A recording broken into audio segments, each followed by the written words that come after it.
Hey everyone, welcome to my YouTube channel Hivi's Lifestyle.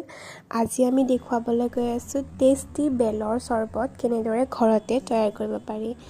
বেলৰ চৰবত আপোনালোকে ঘৰতে বহি তৈয়াৰ কৰি ল'ব পাৰে একদম কম খৰচত কেৱল মাত্ৰ চেনি, পানী আৰু বেলৰ সহায়ত আপোনালোকে বেলৰ চৰবত গৰম দিনত যেহেতু আমাৰ একেবাৰে চৰবত খাব খুবেই মন যায় বনাই সঞ্চয় কৰি থৈ দিব পাৰে ৰেফ্ৰিজাৰেটৰত।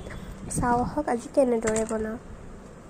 পোনপ্ৰথমে আমি বেলকিটা ফটাই তাৰ মাজ অংশ চামুচেৰে উলিয়াই লৈছোঁ।